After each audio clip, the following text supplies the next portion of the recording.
मैं आप सभी पत्रकार भाइयों और बहनों का यहाँ मेरे निवास पे पहुँचने पर बहुत बहुत स्वागत करता हूँ। थोड़ा जगह की कमी करके आप लोग थोड़ा कंजेस्टेड होकर बैठे हैं, पर मैं ये चाह रहा था कि आप जैसे मेरे बाबूजी के साथ आपके सभी के ज़्यादातर जो पुराने पत्रकार हैं, सभी बड़े घनिष्ठ और पारिवारिक संबंध रहे हैं और हमेशा उन्होंने चाय या मट्ठी जैसे पत्रकार भाइयों ने कहा यहीं पे लिए, तो मैं का पहला जो पत्रकार वार्ता है, पत्रकार सम्मेलन है, वो यहाँ मकान पे ही करते हैं। तो आप सभी पत्रकार बंधुओं के सामने मैं सबसे पहले तो जैसे इलेक्शन आ गए हैं और मैं भी कांग्रेस के टिकट के लिए मैंने जींद विधानसभा के लिए अप्लाई किया है। मैं पिछला इलेक्शन कांग्रेस की टिकट पे ही लड़ा था और मेरे बाबूजी आदरणीय श्री बृजमोहन सिंगला जी, स्वर्गीय श्री बृजमोहन सिंगला जी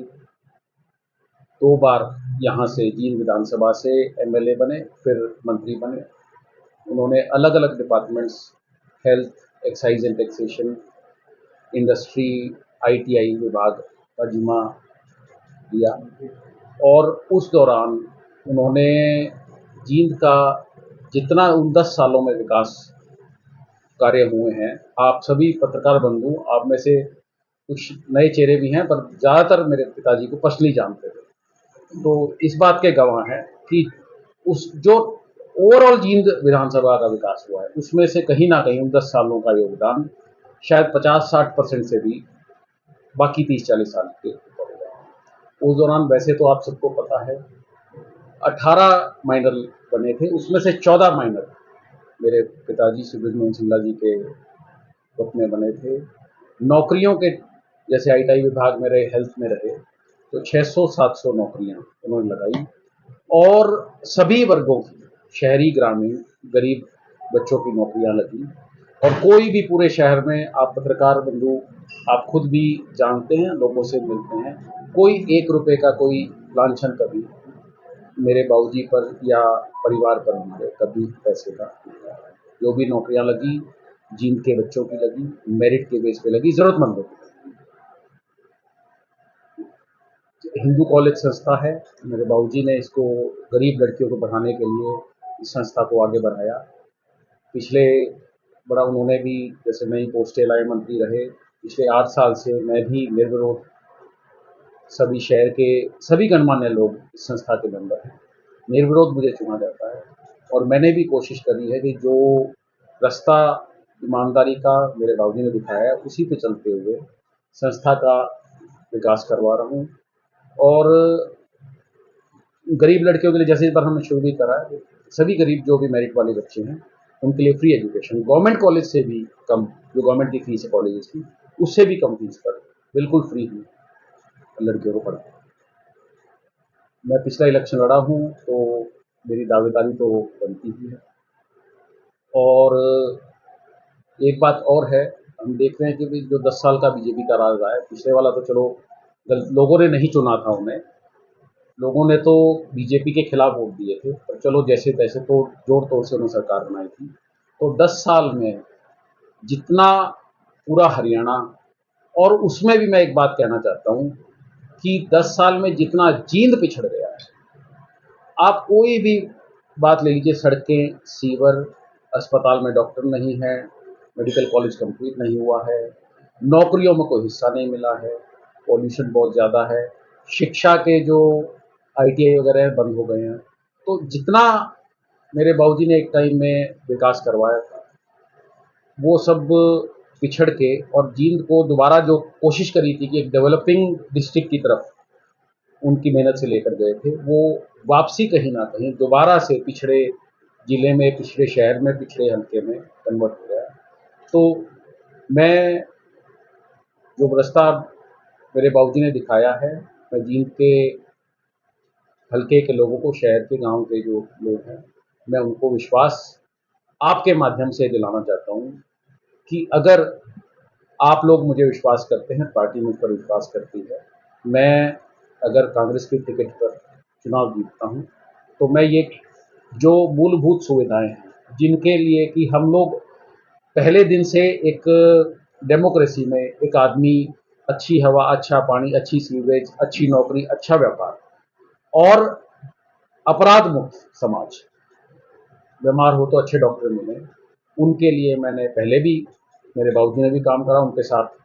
कुछ टाइम मैंने भी काम करा, तो आगे भी इसी तरीके से ईमानदारी के साथ और पूरी लगन और मेहनत के साथ मैं आगे काम करूँगा और जींद जो विकास की पटरी से उतर गया है उसको दोबारा विकास की पटरी पे सिर्फ चलाने का नहीं, दौड़ाने का काम करूँगा। अंशु जी, राहुल गांधी जी ने कहा है कि किसी सिफारिशी को टिकट नहीं दी जाएगी। कांग्रेस पार्टी ने स्क्रीनिंग कमेटी को सख्त निर्देश दिए हैं, जो कि ईमानदार और युवा उभरते हुए लोगों को टिकट देने का वायदा किया है। तो आप बतौर डॉक्टर हैं, पीएचडी हैं, आप अपनी दावेदारी कितनी मजबूती से मानते हैं? मैं जो राहुल गांधी जी ने कहा बिल्कुल ठीक बात है, पार्टी सर्वे करवा रही है, डेमोक्रेसी में जनता जनार्दन होती है, पार्टी कांग्रेस पार्टी लोगों के पास पहुंच रही है, अलग अलग माध्यमों से सर्वे करवा रही है, तो मैं कहीं ना कहीं मैं हमारा पारिवारिक रहा है, लोगों को पता है कि हमारे परिवार में काम किए, पहले पापा मंत्री रहे मेरे बाबूजी, उसके बाद मैं कॉलेज में जो संस्था है उसमें काम कर रहा हूँ, वेल एजुकेटेड हूँ, मुझे पता है कि किस तरह की समस्याएं लोगों को आती है और उनका कैसे निदान किया जा सकता है, तो मैं बिल्कुल अपनी दावेदारी बहुत मजबूत मानता हूँ। मैंने बुरे टाइम में भी मैं पार्टी के साथ समर्पित रहा हूँ और पिछली चुनाव में जब कोई और कैंडिडेट चुनाव के लिए जल्दी से तैयार नहीं था तो मैंने पूरी मजबूती के साथ चुनाव लड़ा। आप लोग पत्रकार बंधुओं ने देखा भी, चलो उस टाइम थोड़ा सा वक्त खराब था, तो इस बार दोबारा से अगर पार्टी टिकट नहीं देती है तो आपका क्या स्टैंड है? मैं पूरी मजबूती से अपनी टिकट मांगूंगा। अगर पार्टी देखिए जिसको भी टिकट देगी वो पूरे सर्वे के हिसाब से और पूरी रिपोर्टिंग के हिसाब से देगी, मेरिट पे देगी, तो मैं बिल्कुल पार्टी जिसको भी देगी मैं उसके पूरी दिल जान से मदद करूंगा ताकि पार्टी के ज़्यादा से ज़्यादा एमएलए विधानसभा पे पहुंचे और विधानसभा में पहुंचने का सरकार बनाए ताकि जो ये काम बीजेपी सरकार ने रुकवा रखे हैं या उल्टे करवा रखे हैं वो सब ठीक है। तो हमारा जो सभी का कांग्रेस कार्यकर्ताओं का टारगेट ये रहेगा कि एमएलए कांग्रेस के बने और ज़्यादा से ज़्यादा मार्जिन से जीता।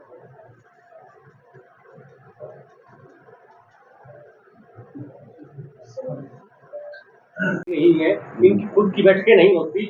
चुनाव आयोग ने इनकी पार्टी की सदस्यता को रद्द करना चाहिए, कर देना चाहिए, क्या कहना?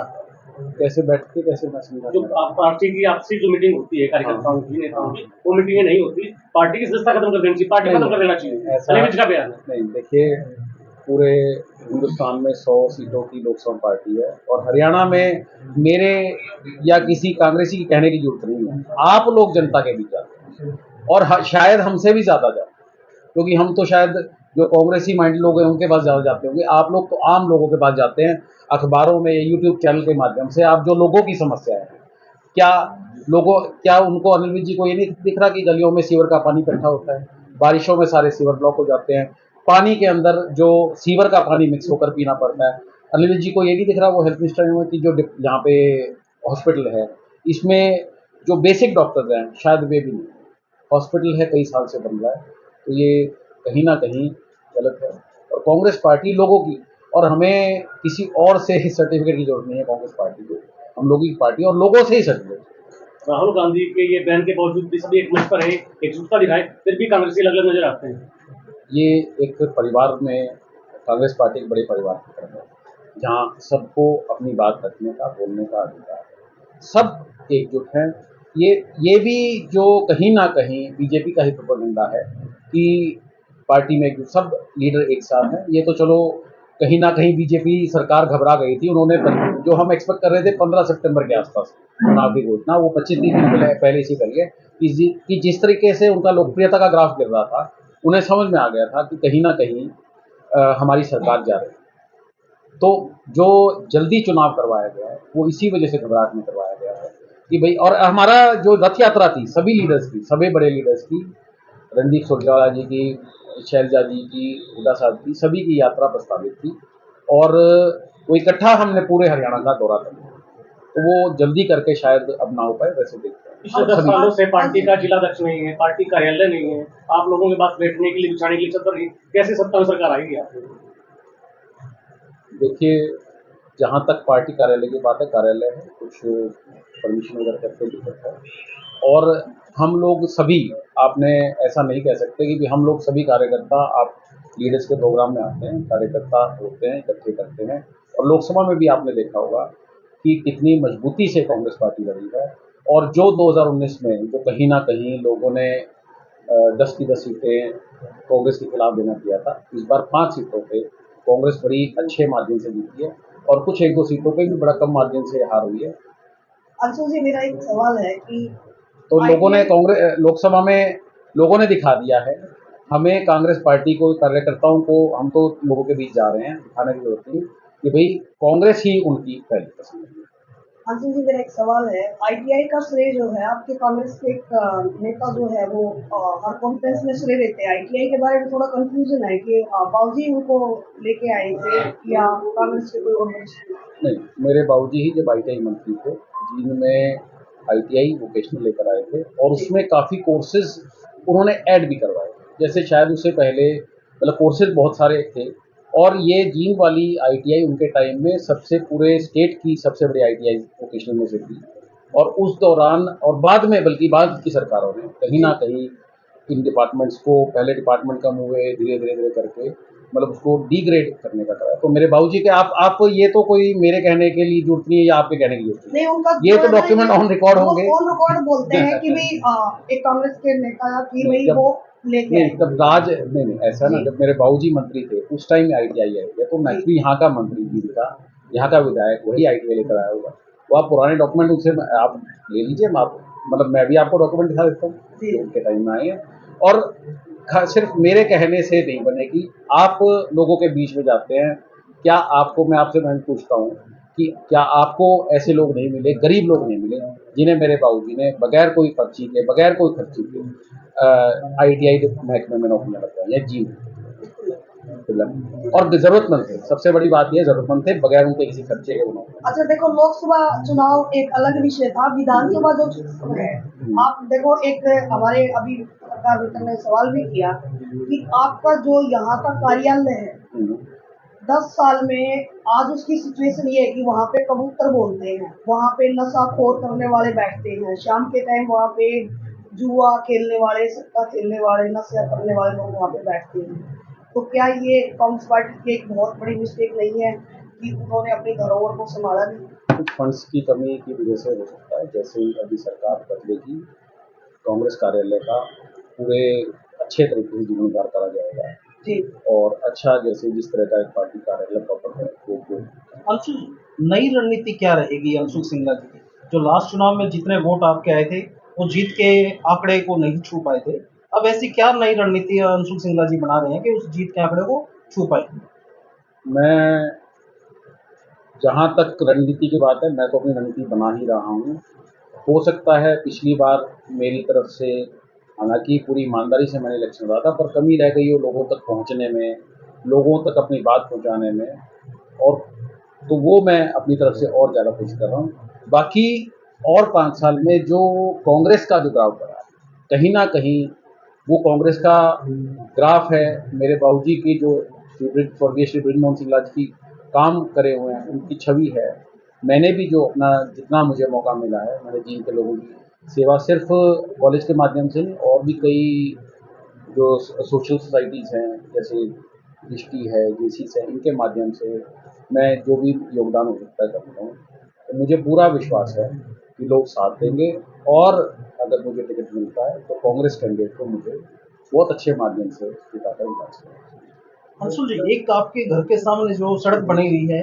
वो पिछले 35 वर्षों से माननीय मंत्री जी के कार्यकाल में बनी हुई है, और जबकि सरकारी इमारतों को देखें वो 10 साल में ही जर्जर हो जाती हैं। तो उनसे क्या आपने, सबक यह है कि भविष्य की राजनीति में इसी प्रकार से कार्य करने हैं? मेरे बाबूजी की एक बड़ी कार्यशैली थी कि जो भी सड़क या कोई सीवर की लाइन बनती थी, तो वो वहाँ के आसपास के लोगों को बजट पास वो करवाते थे। कोई बगैर किसी कमीशन के वो बजट पास होता था, किसी अफसर का, किसी का कोई कमीशन नहीं है। और आसपास के लोगों को ये कहते थे कि भाई बजट मैंने पैसे ला के दे दिए मत्ते के तौर पे, अब आप लोग इसको खड़े होकर बनाओ। तो ये सिर्फ ये घर के सामने की सड़क नहीं है, स्कीम नंबर 5-6 की ज़्यादातर सड़कें जो पुरानी हैं, आप देखेंगे अगर पालिका बाजार में आगे तांगा चौक और आगे ये जहांगीर तक सड़क उनके टाइम में बनी थी, इतने मोटे मोटे कंक्रीट थी, और बिल्कुल जो मटेरियल जैसे हम अपना घर बनाते हो, घर भी तो 50-50 साल चलते हैं, सड़क या कोई और सीवर की लाइन है या कोई भी लाइन है, वो क्यों नहीं चलनी चाहिए। पर जरूरत होती है कमिटमेंट की, मेहनत की, ईमानदारी की। वो मेरे बाबूजी ने उसी ईमानदारी से, कमिटमेंट से ही सड़कें और या सीवर लाइन या जो भी काम करे करवाए हैं। उन्हीं उद्देश्यों के साथ मैं भी राजनीति में हूँ। अगर लोगों ने विश्वास किया तो वही सोच लेकर मैं लोगों की सेवा करूँगा। ठीक है जी, धन्यवाद। आपने भी